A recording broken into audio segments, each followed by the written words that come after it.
kita kembangkan. Yang saya hormati para undangan, adik-adik semua yang hadir pada pagi hari ini. Kalian harus di sini harus mengikuti semua apa yang disampaikan oleh pakar-pakarnya pada hari ini karena sangat penting buat yang pegiat-pegiat kebudayaan. Kesempatan buat kalian semua untuk bisa berkarya nanti ke depan. Kebudayaan itu bukan diciptakan oleh manusia, itu sudah dari atas, dari Tuhan. Dengan sendirinya, orang tinggal di pelosok mana, tidak sekolah, tidak pernah baca, tetap mereka punya budaya. Semua suku pasti punya budaya sendiri. Jadi ini satu kebudayaan yang sudah lahir dengan secara turun-temurun, generasi ke generasi. Cuman lama-lama bisa makin hilang karena misalnya ada budayanya 10 satu suku, lama-lama bapaknya ajar cuma 9, satu dia simpan. Nanti cucu lagi cuma dia kasih turun 8, nanti lama-lama hilang. Masuk lagi dengan teknologi yang semua orang pasti di sini semua pegang handphone. Ini yang bahaya sekali. Tapi ada baiknya juga.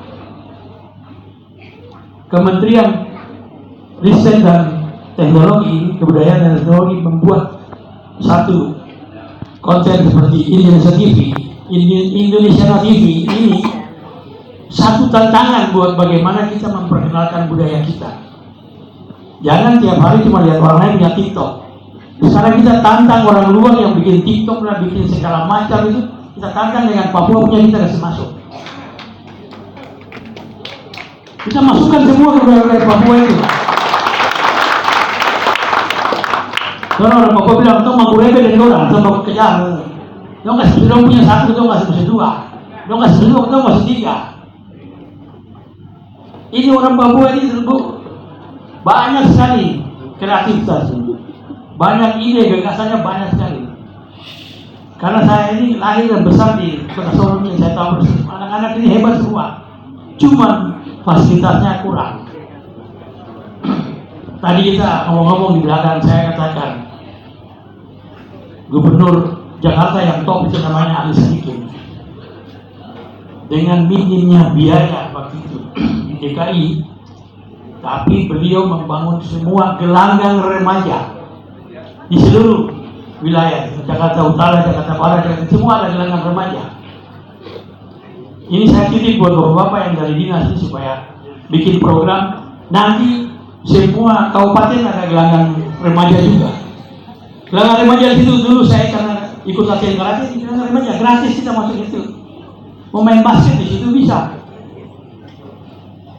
Saya tanya yang tinggal di Kota Sorong, di mana ada gor yang bisa kalian pakai untuk olahraga?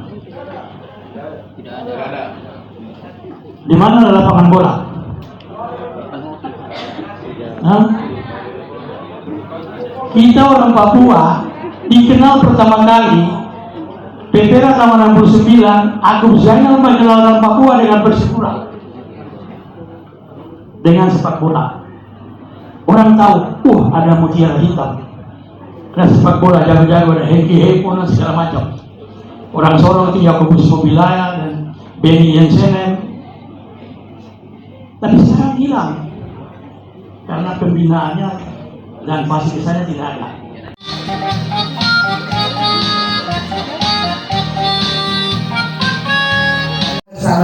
Bersama kami menghasilkan sebuah karya yang luar biasa. Dan Open Call itu adalah salah satu program kami dalam membuka sebuah ruang bagi semua orang untuk bisa menghasilkan, memperlihatkan serta berdiskusi tentang bagaimana sebuah karya itu dihasilkan. Jadi kalau kita lihat di sini, saya punya Indonesia TV. Ini masih bayi umurnya. Jadi baru tahun 2021 diluncurkan oleh Menteri Pendidikan, Kebudayaan, Riset dan Teknologi Bapak Nadiem Makarim. Jadi umurnya baru 2,5 tahun lah ya gitu.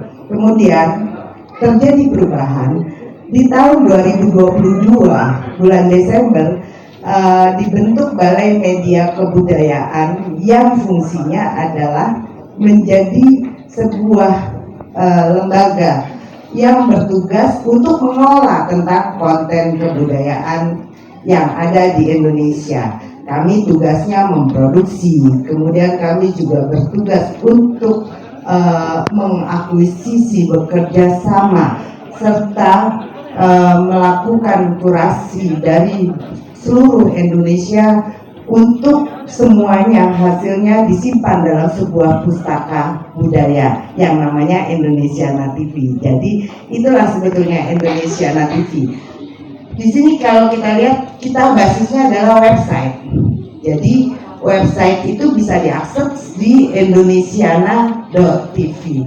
Kemudian untuk lebih mempermudah semuanya, kita juga punya aplikasi, tapi saat ini dirancangnya sebetulnya untuk iOS dan Android. Tapi yang sedang berjalan sekarang dan sudah berjalan dengan baik adalah di Android, namanya aplikasi Indonesiana TV. Jadi kalau kita punya jargon namanya temukan Indonesiamu di Indonesiana TV. Jadi kalau misalnya dari Papua Barat pengen cari tentang Noken, kita ada di sini.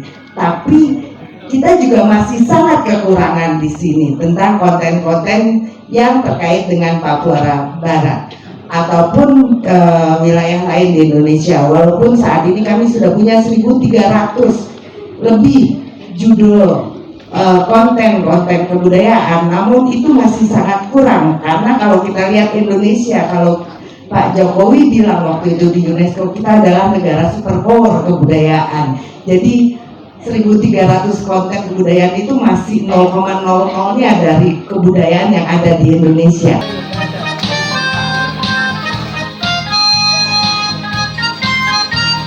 Balai Pelestarian Kebudayaan Ibu Rinawati Idrus. Undang-Undang Nomor 11 Tahun 2010 terkait dengan cagar budaya itu sendiri, dan Undang-Undang Pemajuan Nomor 5 Tahun 2017 tentang Pemajuan Kebudayaan, Bapak Ibu sekalian. Jadi itulah fungsinya atau tugas dan fungsi BPK dalam melaksanakan tugas di wilayah kerjanya. Jadi saya mohon Bapak Ibu sekalian, kami baru ada di wilayah kerja ini baru efektifnya di Januari 2023 ini, Bapak Ibu sekalian. Jadi perkenalkan, kami memang baru di sini, tapi sebelumnya Bapak Ibu kami sudah ada di Ternate. Jadi mungkin Bapak Ibu sekalian sudah mengenal yang namanya BPCB, Balai Pelestarian Cagar Budaya.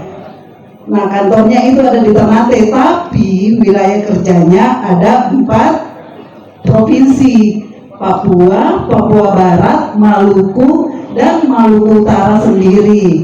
Jadi kantornya di Ternate dengan menangani wilayah kerjanya hampir sepertiga, Bapak Ibu sekalian, sepertiga wilayah Indonesia. Jadi begitu luasnya wilayah kerja BPCB pada saat itu. Dan di tahun 2022 kemarin itu sudah digabung, di merger. Jadi nilai budaya yang selama ini ditangani di Jayapura atau Papua, nah sekarang digabung di jadinya BPK, Balai Pelestarian Kebudayaan. Jadi itu perkenalan dari saya. Jadi kami sangat mendukung Bapak Ibu sekalian, utamanya stakeholder yang ada di wilayah kerja kami untuk bisa bekerja bersama-sama dalam pemajuan kebudayaan khususnya di tanah Papua ini.